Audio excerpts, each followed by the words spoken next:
And at the outset, I'm thankful to the organizers for giving me the opportunity to be the part of this wonderful 2-day international virtual conference on cultural studies organized by the Department of English, Holy Cross College, Kanyakumari, Tamil Nadu.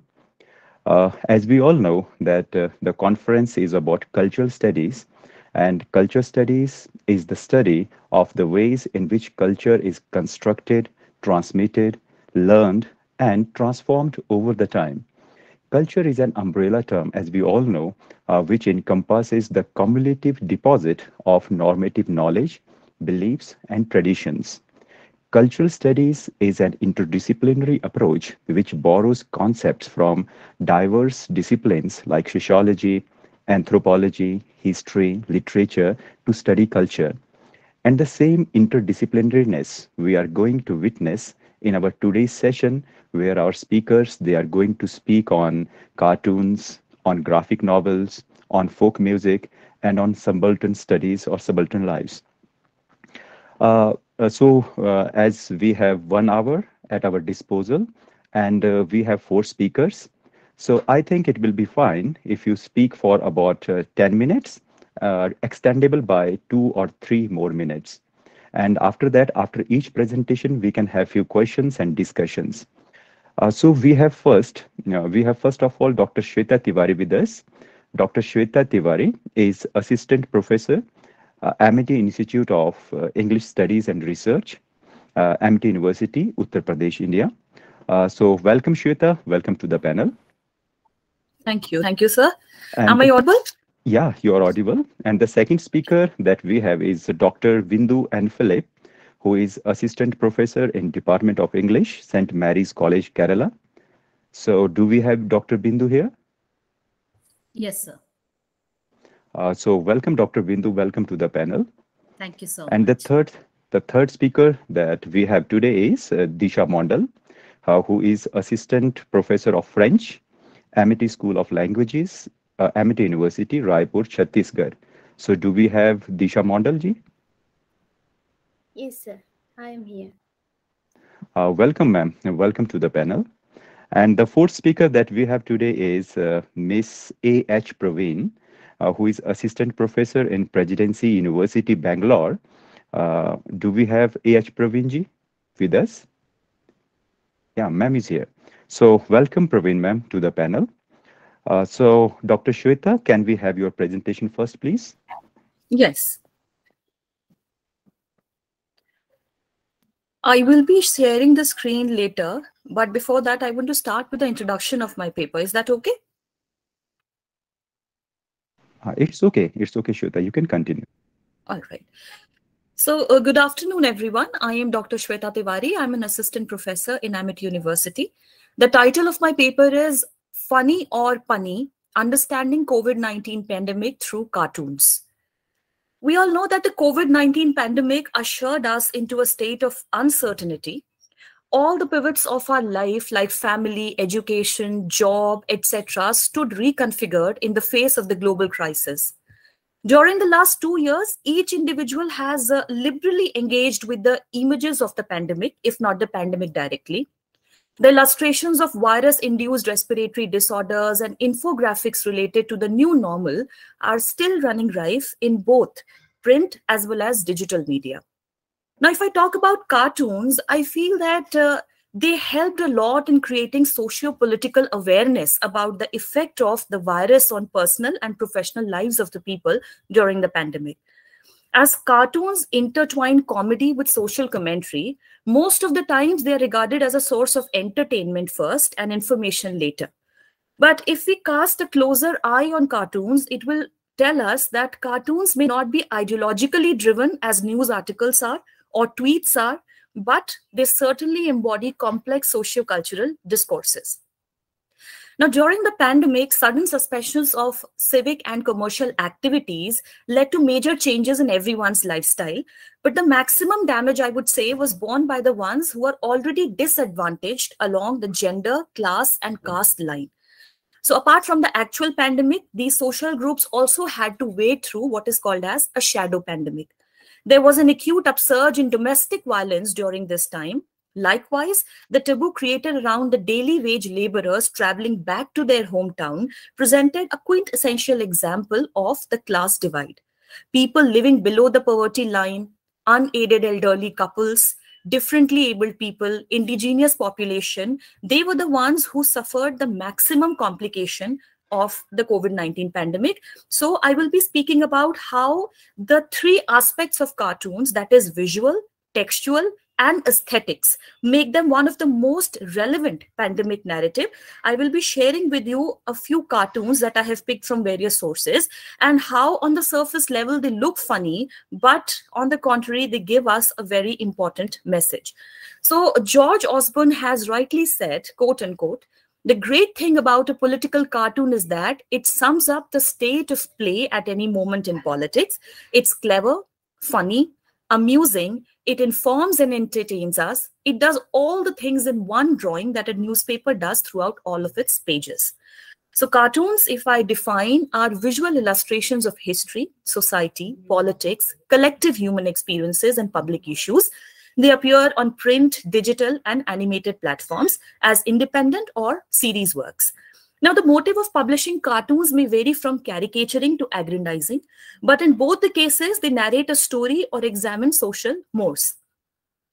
They have a potential in shaping the public opinion. By being visual in nature, cartoons are often regarded, as I said, inept at analytical communication. But here I will prove that they spoke a lot about the VUCA world.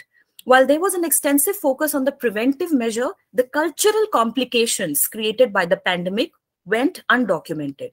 So as the global crisis has violently shaken our understanding of life, it becomes imperative to move beyond a rhetorical optimism that we are all asked to always abide by and analyze the social disruption, the cultural norms that these pandemics change after they leave, and how it is aggravated by the COVID-19 pandemic in this case.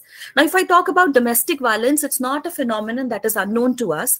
It is very pervasive against women in India especially. It can be understood as a coercive act carried out in the form of shoving, slapping, dragging, hitting, or choking the partner, mostly women.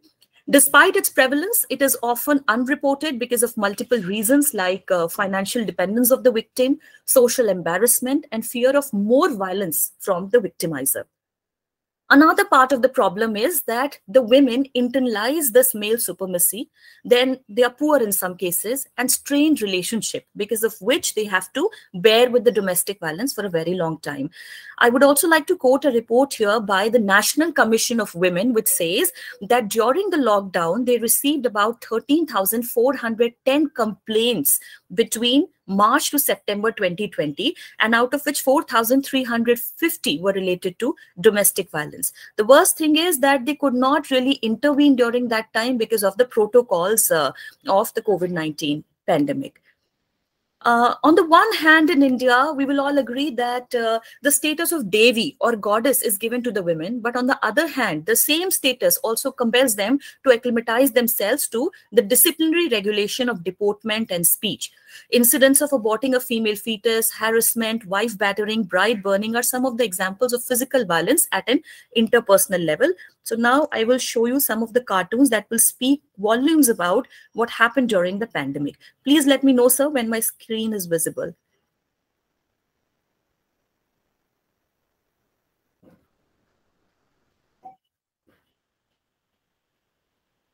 Is it visible? Not now, ma'am.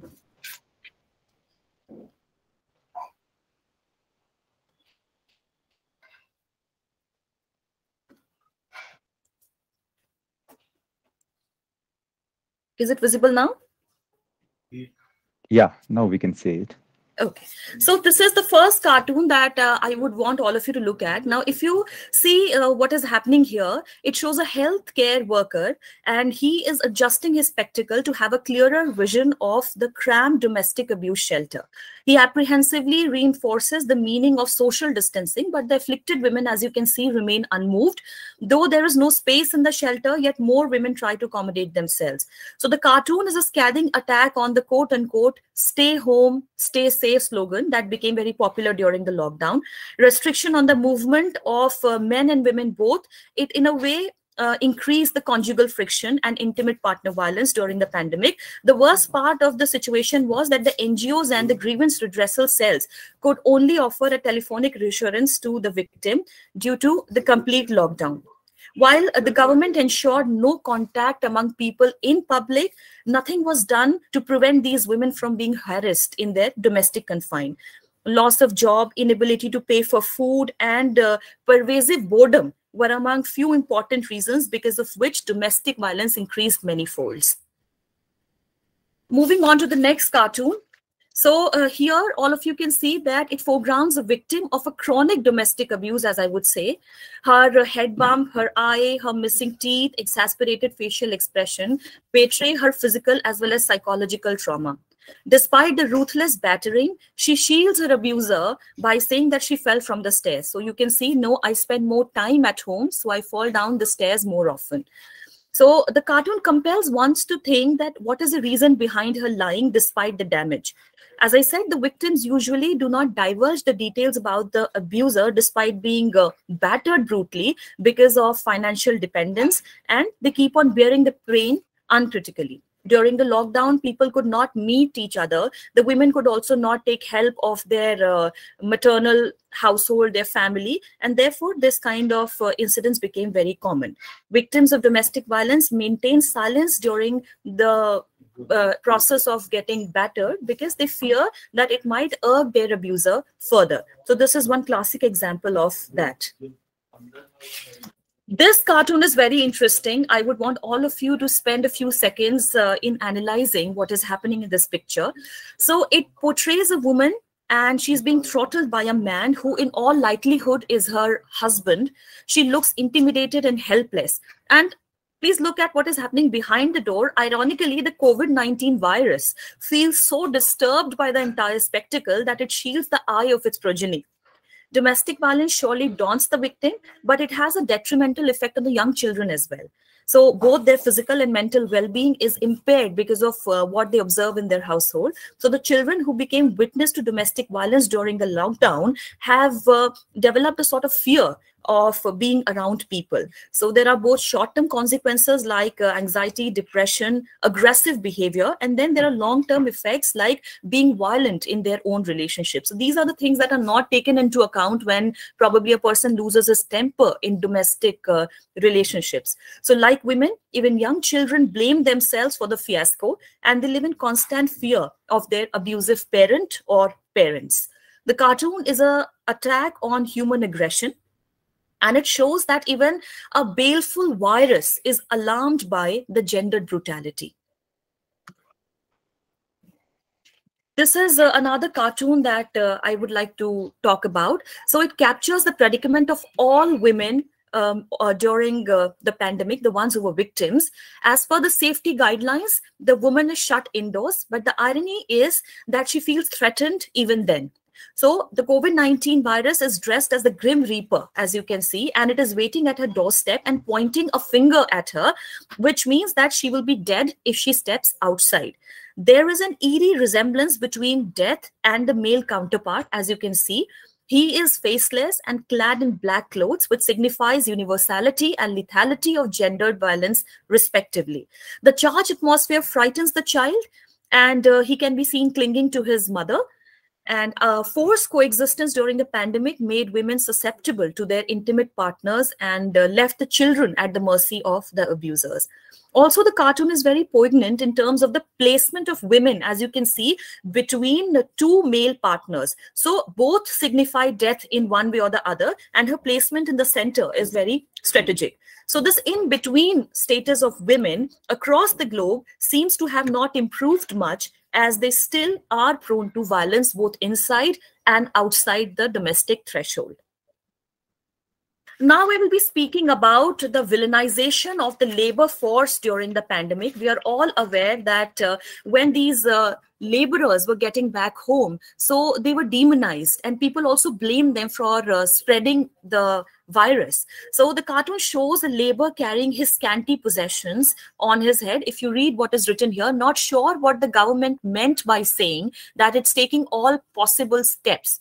I can only see the steps taken by people like ourselves. So he's accompanied by his wife and a child. The ground that they're treading is fraught with footsteps, making it clear that many people are ahead of them, and maybe many are following them. So the confusion of this man is that are these quote unquote the steps the government is taking for the migrant laborers, highlighting the lack of timely support by the government. Some states had arranged buses to ferry them from one city to their respective villages, but excessive crowding made the whole purpose of social distancing a failed one. So sudden loss of livelihood, negligible access to healthcare, and no bus or trains to take them home pushed them in a state of acute agony. So when they saw no hope of elevation of their distress, they took this step of going to their hometown by walking. So this is again a cartoon which forces us to think. So the labor family is looking back at a boy who is very well placed in his balcony, and he says, we'll hopefully be back to build more homes for you to work from. So it aptly projects the chasm between the higher and the proletariat class. A boy who oversees from the balcony a construction worker family rooting towards their hometown. The man who is carrying one of his children on his shoulder reassures that the boy, that they would come back and build more homes for people who have the privilege of working from home. The cartoon exposes the irony of the situation that people who build houses for the others are usually homeless. In line with COVID-19 protocol, the government cancelled most of the train going to Uttar Pradesh, Madhya Pradesh, Bihar. So these are the places or the geographies from where maximum labor forces comes. So this is again a classic example. So my point behind showing you all these cartoons and discussing is that we often dismiss cartoons as being a source of fun. But if we look at them critically, we would analyze that not just now, they have been communicating very important messages through satire or through a jibe, and it should not be ignored. So according to me, it is one of the most relevant pandemic narratives, and given all the three aspects, as I mentioned in the beginning, that is textual, visual, and aesthetics, it becomes a very potential weapon of social change. So this is all from my side. Thank you very much. Thank you, Dr. Shweta Tiwari. Thank you for your well-researched and engaging presentation. Your presentation has highlighted the instructive role of cartoons, and cartoons an important agents of cultural transmission.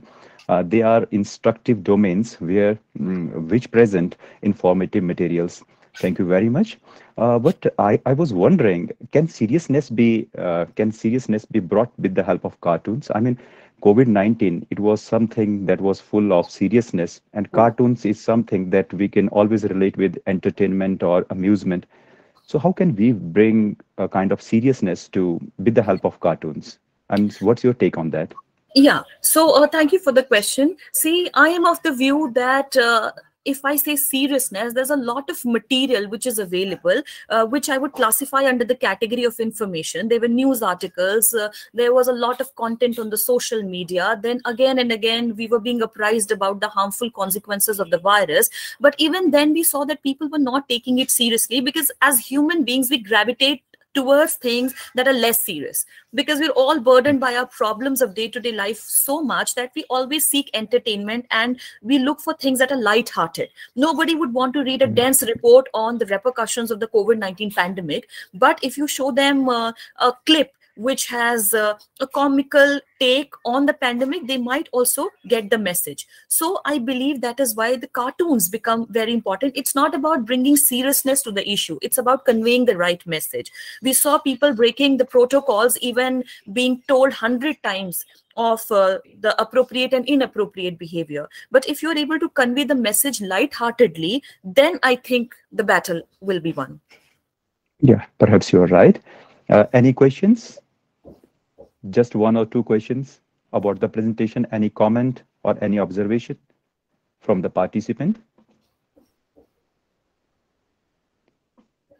Okay, Thank you, Dr. Shweta. Thank Thank you. Thank you very much. And now I invite the second speaker, Dr. Bindu and Philip. So, Dr. Bindu and Philip, can we have your presentation, please? Good afternoon, sir. Good afternoon, everyone. I have a little problem with my camera. Is that okay? I'll try to switch it on, but sometimes it It's goes okay, off. ma'am. It's okay. Please go ahead. Okay. Thank you, sir. So, ma'am, Shweta Tiwari was doing her presentation on the cartoons, and this is just an extension version of it where we're dealing with the graphic novels. And my title is Cultural Alienation in Amrita Patel's graphic novel, Kari.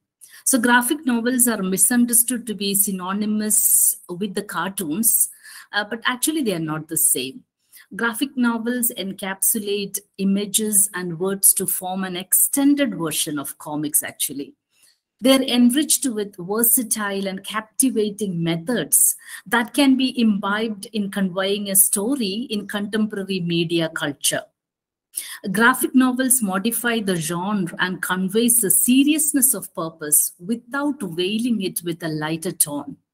Often, serious themes are conveyed effortlessly to the readers through graphic novels with the ample combination of verbal and visual element. Graphic novel is a subgenre of comic, we can say. Amrita Patel's first graphic novel, Kari, that was published in 2008, gained wide recognition and is now considered as a pure classic. Actually, she's the first female Indian graphic novelist. And Kari reconstructed and reformulated Indian concepts of pure literature. The novel created ripples with its unusual protagonist, a young, introvert pure woman, which was strange for Indian graphic literary genre. Kari being the first Indian graphic novel in English penned by a woman, it marked the introduction of a new mode of conveying stories to the readers. This work holds immense importance and has great potential. So this being a seminar related to culture, we're dealing with the alienation that is presented, the cultural alienation that is presented through this graphic novel. It is a story of friendship, love, and death. It unveils the life of a young woman, Kari, who recently shifted to a smog city of Mumbai after a massive heartbreak from a lesbian relationship. It effectively speaks about friendship, urban life, alienation, cultural split, relationships, and heartbreak. Kari gifted graphic novels in Indian literature with first theme was not often attempted by other writers. Hence, the novel is widely regarded as a classic among the graphic novels from Indian subcontinent and was translated to French and even Italian. The novel explores realms of female sexuality and the panels are crafted brilliantly by blending and merging different visual styles. Amrita Patel uses watercolor, collage, charcoal, and other styles to breathe life into the pages of Kari. She actually mixed multiple medias and art styles from different cultures and texts across the world. The protagonist of the novel lives through the living and her imperfections, thoughts, traumas, and conflicts portrayed and effectively conveyed to the readers. Actually, at the beginning of the story, we can see the episode of suicide and ends with a newfound emotion of self-acceptance. We have seen how a woman was tortured at home by her life partner through the comic presentations of Shweta Tiwari. In this, I could really connect it with what I am saying here because the protagonist of the novel, Kari, was going through the same. She had this trauma reaching very effectively to the readers through the fine panels. The story unveils through the narration and sometimes jumps to flashbacks. It has an anti-social lesbian as a title character, which was unusual to artistic creations of the time period which saw the birth of this novel. The genre was an unexplored category till then. Various chapters in the text portrays episodes from the life of Carrie, penned in the busy urban background of Mumbai. The protagonist faces stark alienation and isolation, apart from being surrounded by many women, I should say. Carrie inspires readers to live life to the fullest and helps to find courage to explore one's sexual identity. The storyline revolves intrinsically around the life of the titular character. They lived in a building opposite to each other and possessed a beautiful relationship, a beautiful friendship that turned into an unbreakable bond. They could neither endure the separation and nor did they have the courage to openly reveal their relationship to the society. So Ruth and Carrie wanted to escape from the clutches of that cultural background where they could never peacefully live together because they're not accepted in the society as they are as a couple, and decides to confront the horrid face of death. Carrie is left alone with the wounded psyche after the heartbreak. And then the panel depicts the suicidal attempt of Carrie as an appropriation of the suicide of Dorothy Hale by the famous Mexican painter Frida Kahlo, which presents Dorothy Hale's jumping off from her suit due to the financial trouble that arose after the death of her husband. So we can listen to this quotation. Ruth's fall was broken by a safety net.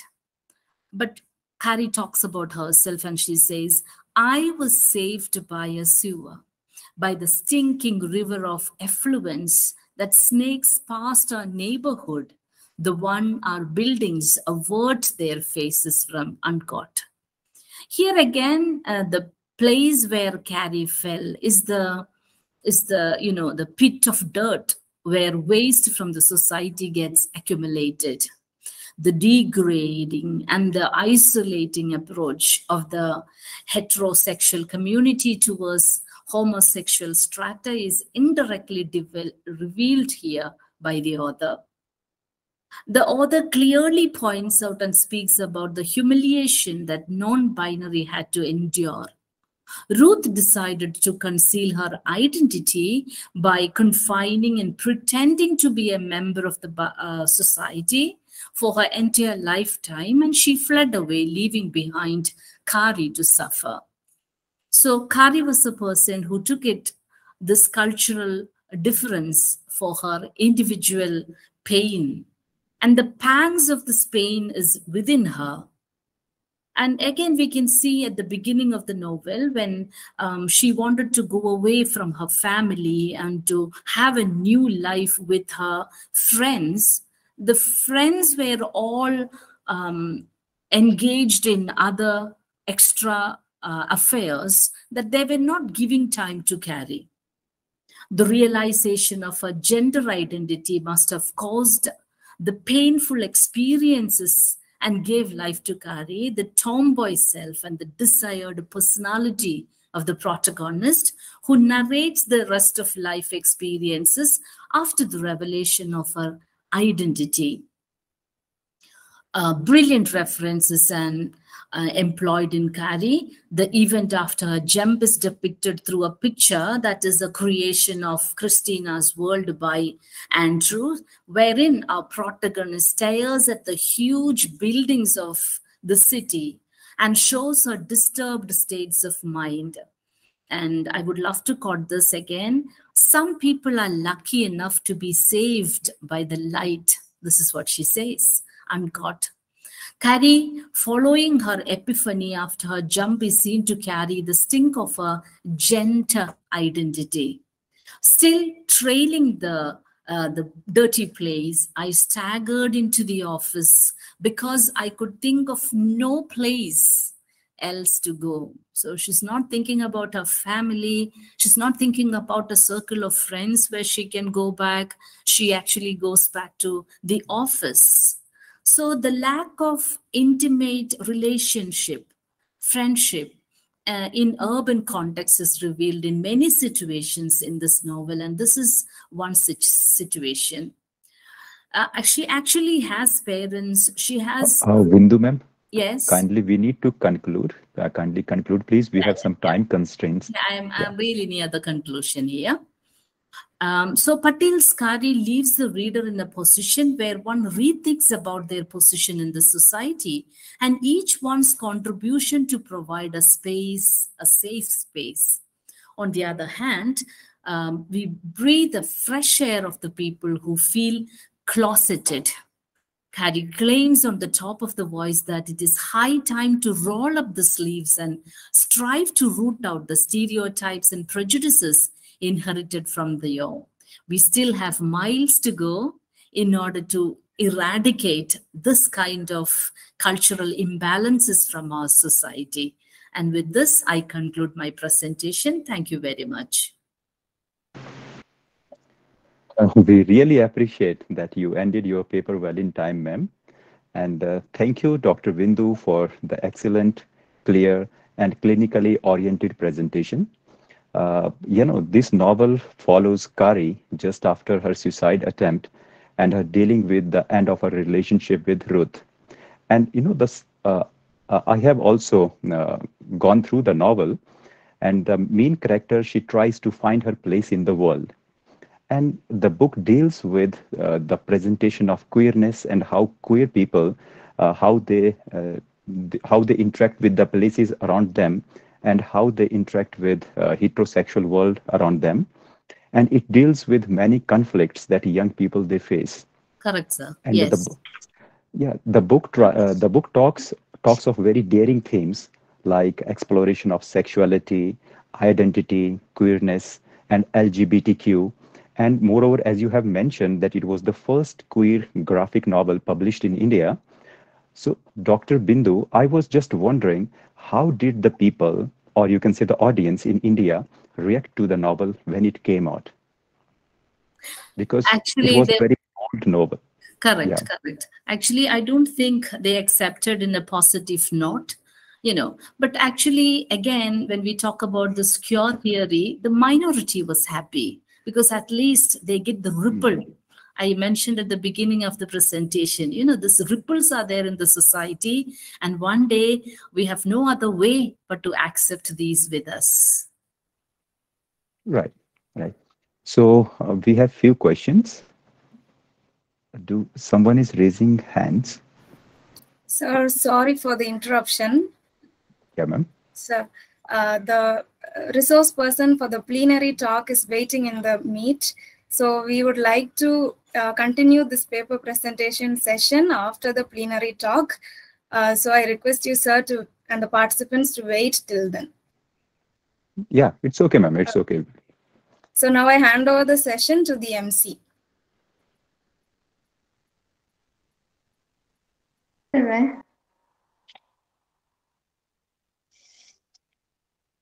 Good afternoon, all. Culture is the intersection of people and life. It's how we deal with life, love, death, birth, thought, character, disappointment, and all of that is expressed in culture. It's my immense pleasure to welcome Dr. Nuraini, Department of English Education, Universitas Negeri Makassar, Indonesia. We are incredibly fortunate to have you in this session, ma'am. I kindly request you to take over the session.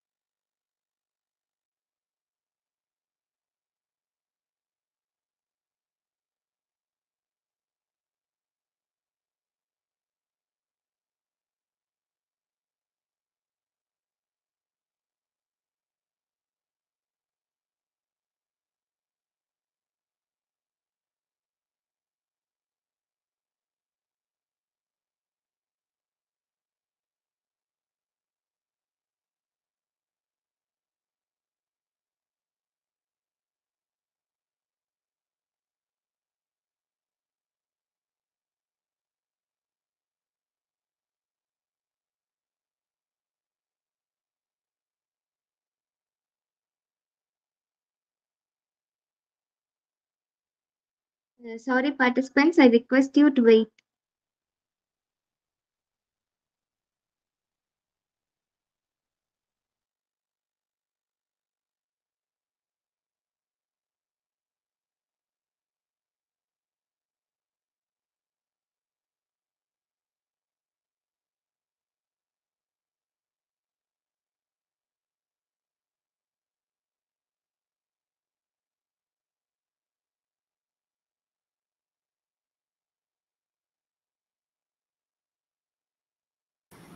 Dr. Noor Raini, you may make your presentation, ma'am.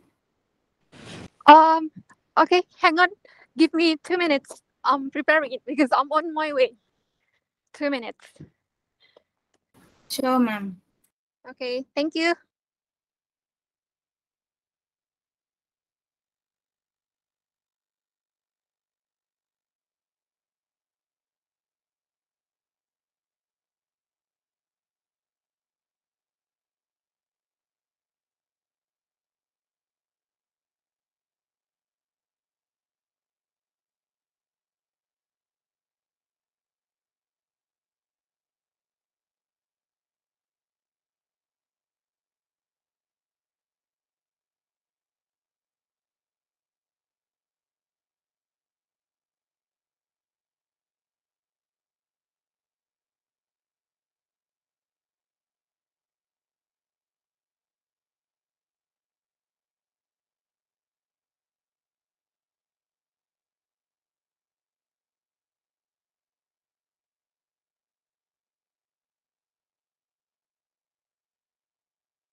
Okay. Am I audible? Yes, ma'am, you are, but it was echoing. Okay. Wait a moment. Is it visible? Yes, ma'am, you are visible and audible, ma'am. You can go on. All right. So thank you very much for this opportunity. Sorry for delaying because on my way. Okay. Well, my name is Nuraini. I'm from Universitas Negeri Makassar, from Indonesia. So first of all, I would like to say thanks a lot, and it is a privilege for me to be the part of this great international virtual conference on cultural studies, hosted by Department of English, Hali Cross College, Tamil Nadu, India, in collaboration with Cape Comorin Trust, India. Thank you very much for inviting me. Well, I'm sorry. I think it is not. All right. Okay, so this is my topic for today, emerging culture in ELT class for Alpha generation. So as we believe that language and culture are flip sides of the same coin. So when we have one, of course, we necessarily have the other part. So as a language educator, we are really already fully aware of this. So after all, language is a verbal expression of a culture. It conveys our experience as people as well. So we cannot deny that when we talk about the language, of course, we are going to talk about culture as well. In this occasion, I would like to share about how our language and culture bound. So language expresses cultural reality. So with words, people express ideas and facts, but also reflects their attitude. Language reflects the realities of civilization. So, for example, people give meaning to their experience through the means of communication. And then, so language represents cultural reality. For example, so when people view their language as a symbol of social identity. For the next one, so what is the aim of introducing culture into the classroom? First of all, is understanding the culture awareness of its characteristics and of differences between the target culture and the learner's own culture or country. The second one is research-oriented perspective. So it is emphasized on the understanding social-cultural implication of language and language use itself. Well, so what is the culture tangible and intangible components? So in my class, as a personal experience, I'm talking about everyday living, for example, food and drink, holidays and working practices. Talking about living condition, like housing conditions. And then it's about interpersonal relations, like a class structure, family structures, and relation between generations. It talks about values, beliefs, and attitudes. For example, social class, wealth, regional cultures, minority, and arts. And it is also talking about the body language. But then it's talking about ritual behaviors like birth, death, and marriage. And the last one is about social convention. For example, punctuality. It's gonna talk about the dress. It's gonna talk about behavioral and conversational convention. Next, what are the approaches to teaching culture? In this slide, the intercultural approach, it means comparison of the target and the learner's own culture. So the main focus is on the target of culture. The next one is the multicultural approach. It is a focus on the ethnic and linguistic diversity of the target country, but also the learner's own country. So it combine, or the combination of our own country or culture and also the target country. So for example, we are talking about Indian. It means I myself, I'm gonna invite actually some of my college in India, like this one. Maybe someday we can have like a collaboration. You are guys being the invited lecturer to teach in my class in a university, especially for Indian culture. And the next one is the foreign culture approach. It focuses on the target culture and neither takes the learner's culture into consideration, nor does it compare the two cultures together. Next is intercultural competence. So when we try to integrate the culture in ELT, so of course it's gonna talk about the attitudes, it's gonna talk about the cultural diversity and pluralism. And it's about knowledge and understanding. So our awareness and understanding of one's own and other perspective, stereotypes, prejudices, and covert discrimination. In addition, it's about skills. So it can be cognitive flexibility, linguistic, social linguistics, and discourse skills. And action, it is interacting and communicating appropriately, respectfully with people with different culture. And then what next is, and this is the most important part actually, of activities that emphasizing multiple perspectives. So those activities is the activities that I commonly use in my personal class or my class when I'm teaching university students. So role plays and simulation. It tries to develop attitudes of the openness, curiosity, and respects, as well as a willingness to emphasize and suspend judgment and skills of observation and interpretation.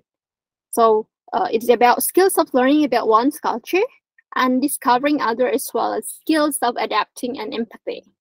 The next one is about theater, poetry, and creative writing. It tries to gain the knowledge about people they have never met and to learn about lives they have never imagined. So try to develop their imagination. And then in social cultural task is learning about the norms, behavior, and social practices actually of people different culture. The next one is activities emphasize the multiple perspective. Using films and short videos as well to raise learners' awareness about multiple perspective and develop their critical thinking. And I also, because I have just my students' last examination, so the end of the semester or the end of the final class, there will be project-based learning. So I assign my students to create their own video or blogs or something like that. Actually, this is the link to what? The link about their final project. They talk about their hometown, and it's unique because they talk about their hometown. Most of them, they are wearing the special costume, or the special dress or traditional dress. Where are they come from? So it's unique for me. But I'm not sure, is there any time to play this? If there is no more extra time, so I can share this one later into the committee. I mean, I share this PowerPoint to the committee, so the committee can share this one. Yeah, can I continue?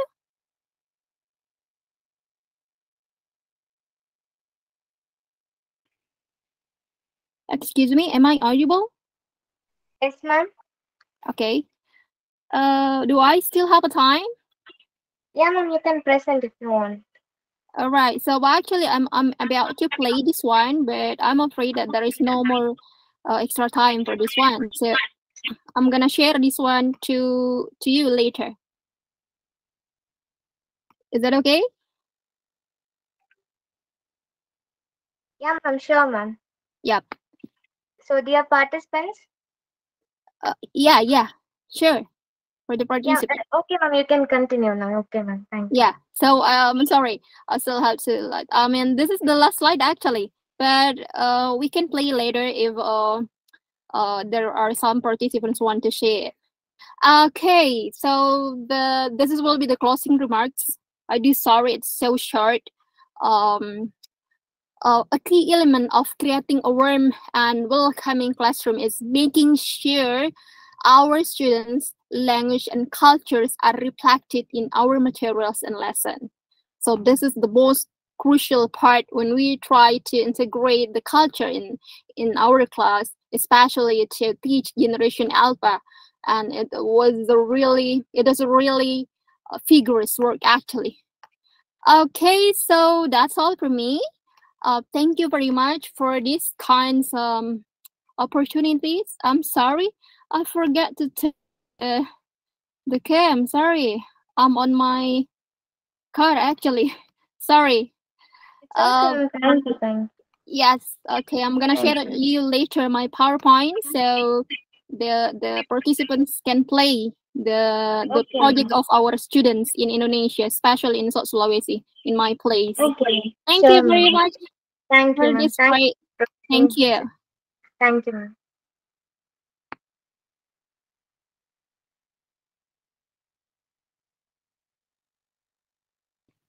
Sorry, but I cannot share actually in a chat box.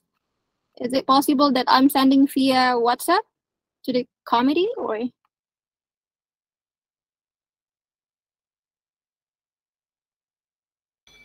Ma'am, Yes, you ma'am. can send that to your organizers, ma'am. Okay, let me see. So I can. Yeah. Actually, I cannot type in a message here.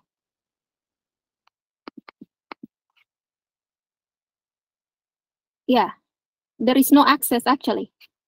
I haven't got the access to send anything or message in your message in this message feature. So the only thing. Ma'am, kindly email us. Oh yeah. Okay. Sure. Thank you.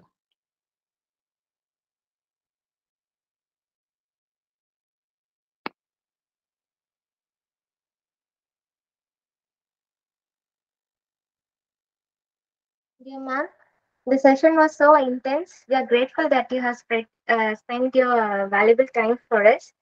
Thank you, dear ma'am. Yes. Thank you. Thank you.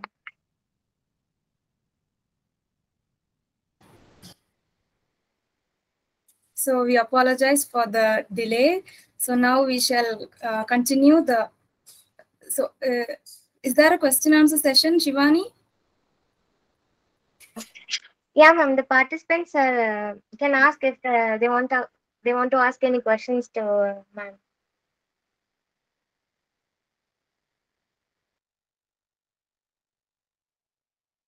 The participants session is open for queries. If you want to ask any questions, please unmute yourself and ask.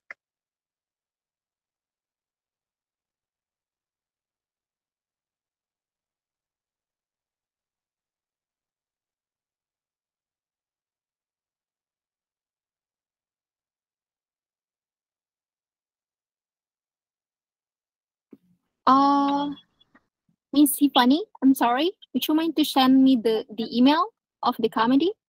Yeah, ma'am. Sure, we'll do that. Yep. Thank you, ma'am. Thank you. Thank you, ma'am. Thank you.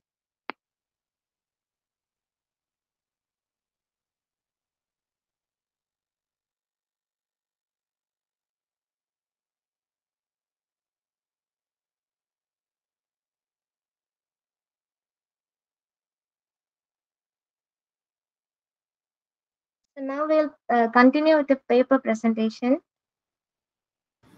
Okay, Shivani, thank you.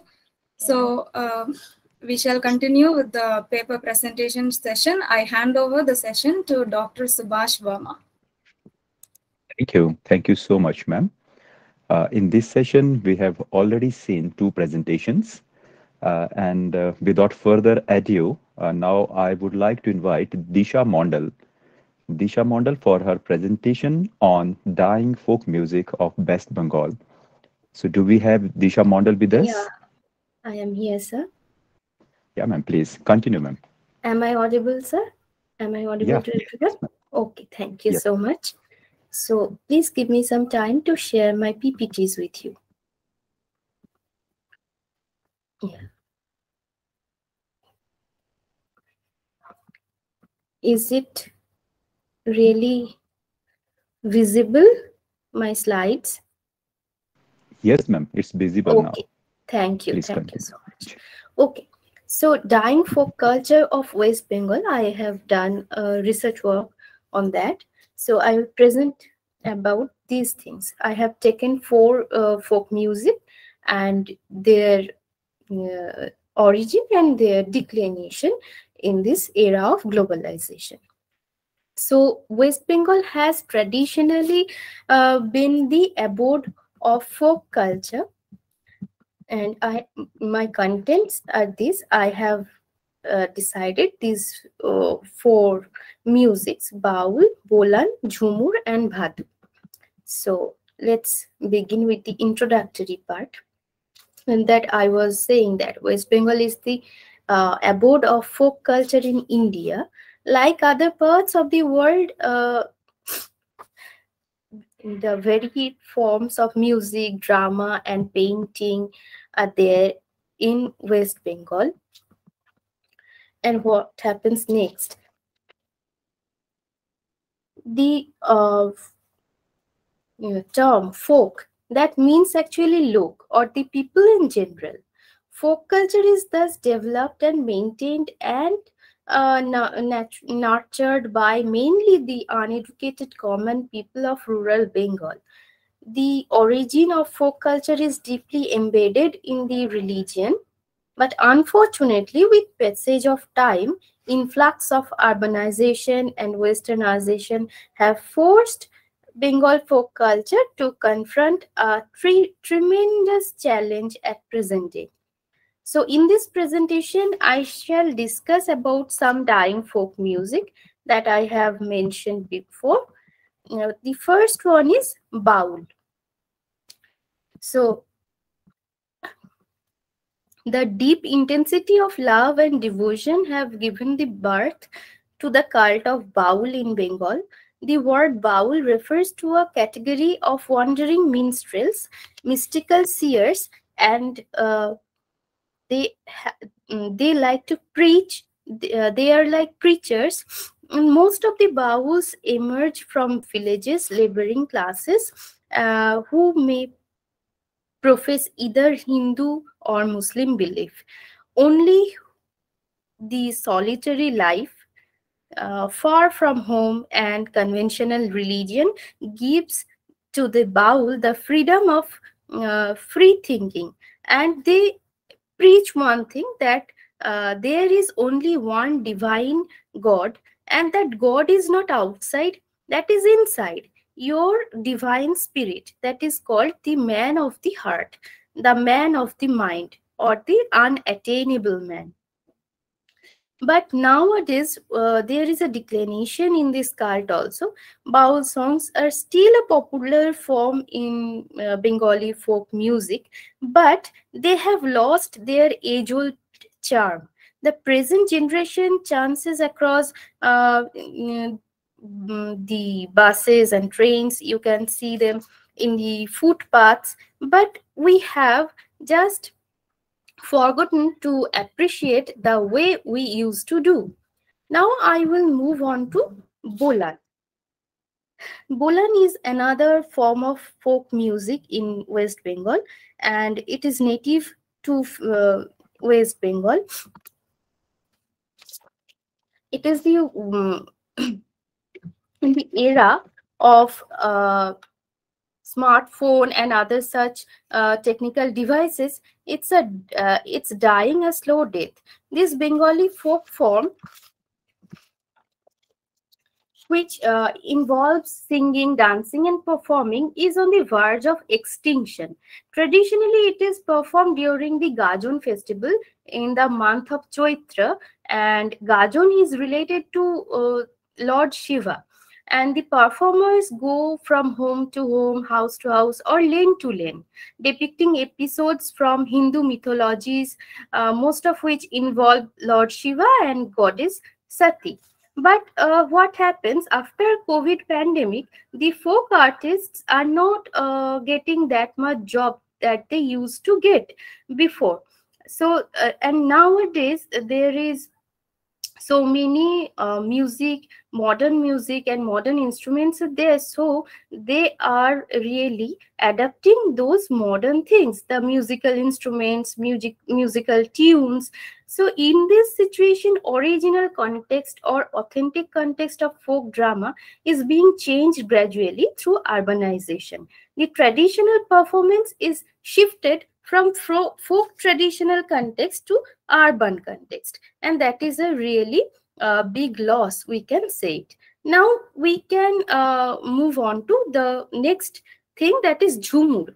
Jhumur is another folk music, folk song, uh, and it dates back to the Vedic era and predates the Buddhist period.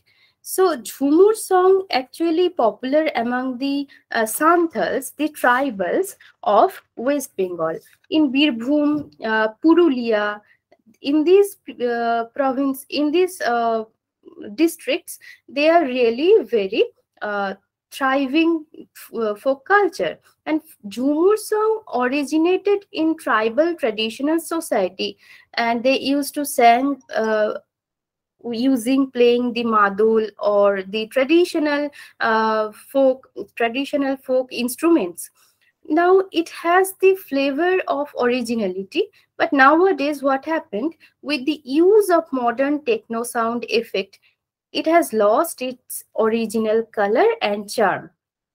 To attract the modern society, uh, they are obliged to use those new kind of instruments. Now I shall move on to the last part, that is the Bhadu music. Bhadu is the social festival of South Bengal. The festival starts from the first day of Bhadro, the fifth month in Bengali calendar. And in my slide, you can see that this is the idol of Bhadu, and all the girls and women of all the ages are around this idol. Bhadu is mainly the festival about the women. It actually celebrates the womanhood of the women. So it has its original story, and a lot of stories are really we get to know about Bhadu. And one of the most famous story that I shall depict here, that there was a princess called Bhadravati of Panchkot. Panchkot is a place in Purulia district of West Bengal, and she magically disappeared one day. Bhadravati's devotees make an image of her and sing and dance before it throughout the month. On the last day of Bhadra, they gather on the river bank and immerse the idol in the water. Songs mainly focusing on marriage form the main attraction of the festival, in which both professional groups and amateurs take part. So it is really interesting. Throughout the month of Bhadra, these people go door to door, and they perform these songs and dances. So, but nowadays we see a clear declination in in this festival too. Disha ma'am, sorry to Yes, disturb, but we need to conclude, please. yeah, it's my last slide. So I'm in my conclusion actually. So I was talking about the Bhadu, and after the detailed investigation of folk music and folk culture of Bengal, it is evident that the rustic uh, and the uneducated people of Bengal are passing on this culture from generation to generation. Okay, so it poses a question mark that whether these folk cultures, folk music will be there or not in the era of economic globalization. That had made life very much comfortable, but it also has eradicated not eradicated, but almost have eradicated the folk culture of West Bengal. Thank you. Thank you, Disha ma'am, for your well-researched and for this beautiful presentation on dying folk music of West Bengal. I really enjoyed your presentation. And yes, ma'am, we all need to take some steps to preserve and to promote the rich folk legacy of India. And I feel that the two major challenges in this context, they are like to how to connect the young minds with their culture and to change the nonchalant attitude of people towards folk culture. So, I mean, can you throw some light on this take that how can we overcome these challenges? Like, how can we connect these young people with their folk culture or folk music, and how can we change this nonchalant attitude of people towards folk culture or folk music? Yes. Because you have mentioned that globalization and modernization they have changed the normal routine of human beings. So how can we overcome these challenges? Actually, in West Bengal, whatever I have written down, I have researched it. I have a niche to go place to place, visit place to place, and what I have found out that the young people, they are not really interested in participating in this Hmm. folk culture, that they are not participating in bolan or bhadu or anything that their ancestors used to do, and the young generation are not really interested in watching these performances. So if You're right. Mhm. government takes some steps, and non-government organizations and NGOs, if they take some steps, then maybe these folk cultures will be revived. And I belong to Shantiniketan, West Bengal, where Gurudev Rabindranath Tagore has established a fair that we call Poush Mela. In that fair, for 4 days, there is the cultural program of Baul and other Mhm. Muslim marriage songs and other folk cultures are practiced over there. But only 4 days of a year isn't really enough. So if government takes some steps, then maybe it will be revived, sir. Thank Yeah, you. that's a good take. Thank you, ma'am. Do we have some questions or some queries or some comments on the presentation? No comments. So now I would like to invite the last speaker, A.H. Praveen. A.H. Praveen, she's going to speak on a short story, Deliverance. So do we have A.H. Praveen with us, please? Yes. Yes, sir. Good afternoon. Good afternoon to everybody. Am I audible? Thank you, ma'am. Uh, Yeah, you're audible, ma'am. Please yeah, continue. please excuse me with my voice. I have sore throat. I hope it is clear. Yes, the title of my paper is Nelluri Kesava Swami's short story Deliverance, Subalterns' Lives in Hyderabadi Nawabi Households. Poignant depiction of the lives of subaltern women who are basically plebeians from working class, cleaning and serving in urban mansions, DOD of the Hyderabadi feudal elites, falling under the lower strata of the feudal hierarchy. They are brought as little girls from their native and are given food and shelter in exchange for work. They are specifically brought into the household to sexually satisfy the upper class men of the DOD. Najma Nikhat, a product and proponent of the progressive writers movement, has critically examined and exposed in her literary works the class oppression in the feudal system by representing the inequalities and injustices of feudalism, wherein she has shown the moral hollowness and injustice towards working class women, which was a major reason for its downfall. The female characters in the short story Deliverance by Nelluru Kesaswamy portrays the situation of two young servant girls who are oppressed by deeply rooted socioeconomic, political, religious, and cultural prejudices. By and large, they are equally and doubly oppressed by patriarchy and other social backgrounds. The major female characters from this story, Jugnu and Shireen, have been critically examined from the perspective of gendered gendered excuse me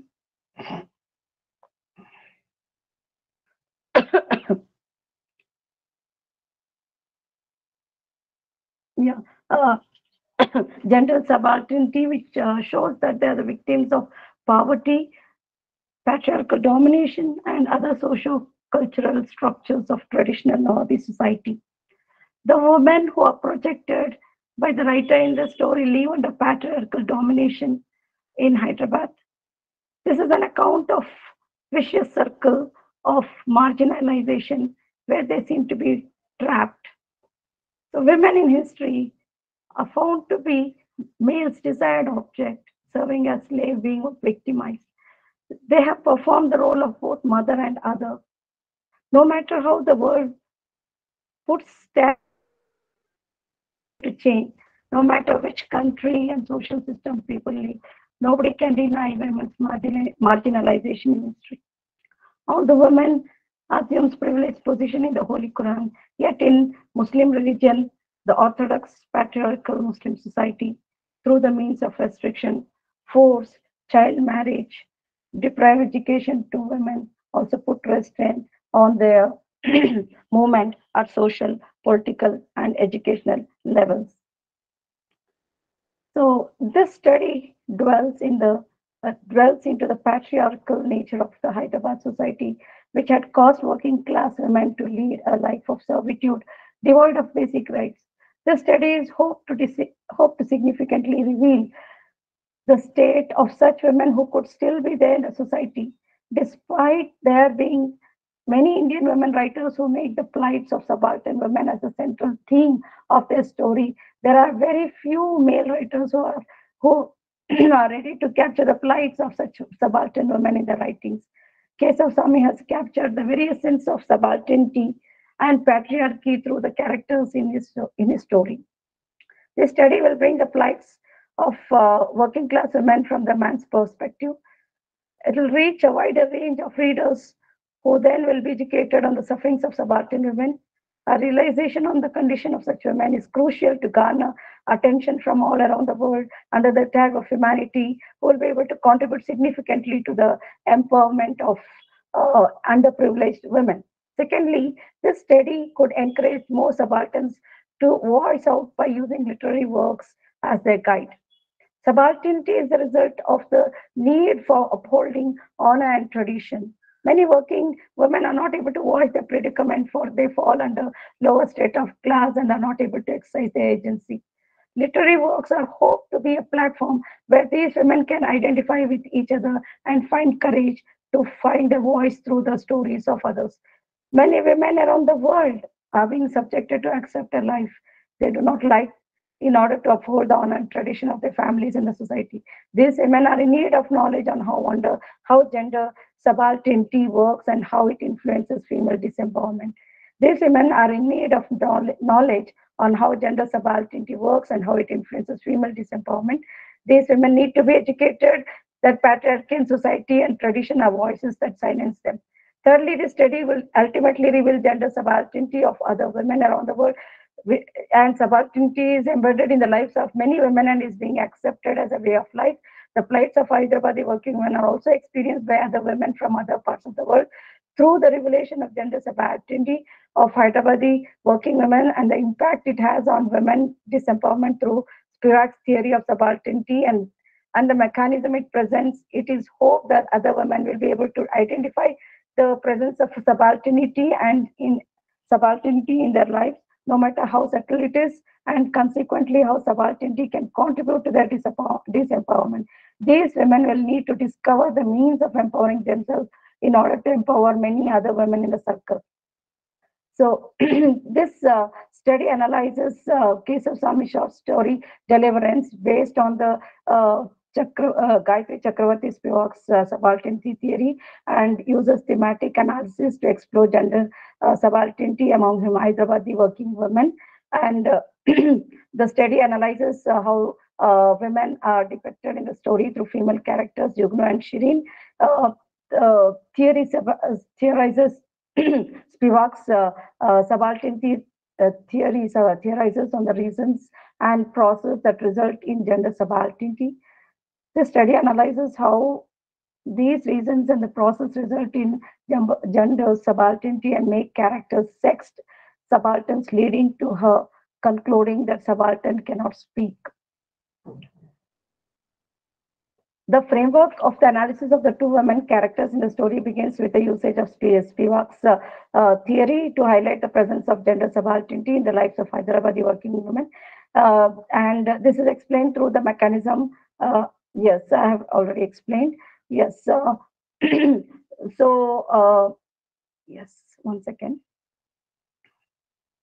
The subaltern women in Hyderabadi aristocratic households deserve a life free from cruelties and sufferings. The history of Hyderabadi subalterns clearly shows that there were periods when women were free to choose the life they desired. There was a time when they were not condemned for being outside of their private sphere. In fact, in recent years, women in Hyderabad are more liberal than women in the past.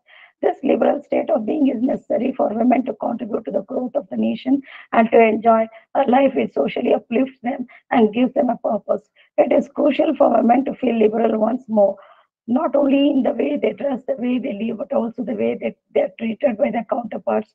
The male perception on the existence of women needs a paradigm shift to ensure women in Hyderabad can live in the society in dignity and with a sense of freedom. Unfortunately, this vision will remain a vision if the current situation of Hyderabadi working women and the sufferings they face in the past during the Nizam rule is not explored and understood to gain an insight on how much things have shifted in Hyderabad. This vision will also remain a vision if the global citizens are not educated on the situations of the women in Hyderabad and also across India.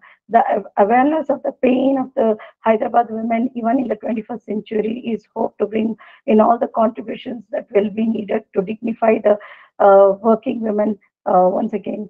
So in this story, Deliverance, Keshav Swami portrays the protagonist Sultan, the son of an aristocratic family and a student of Aligarh University. He visits his home at Hyderabad during his summer vacation. As a preliminary to his prospective marriage, his mother sends a coy servant girl, Shireen, to his bedroom to rehearse him in the conjugal game.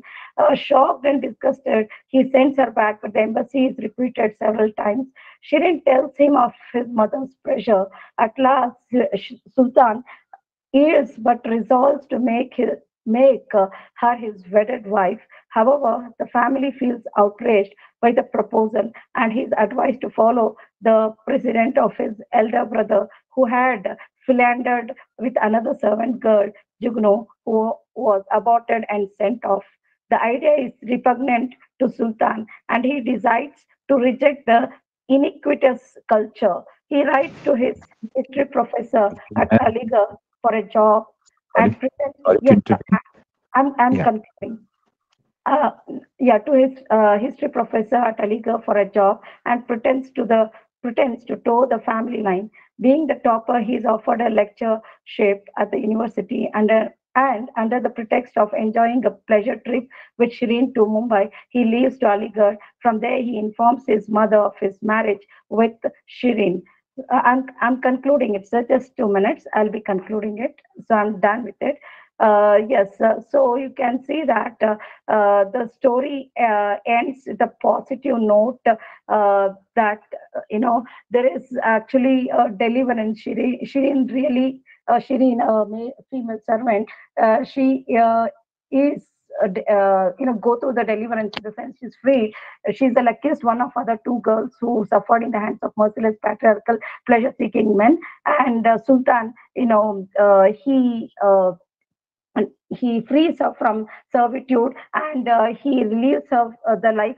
He elevates her life to a wedded, wife. And Keshav Swami, he justly debunks an unreasonable facet of the decadent culture, but he does not hesitate to project a new dimension of Muslim image in this story. Thank you so much.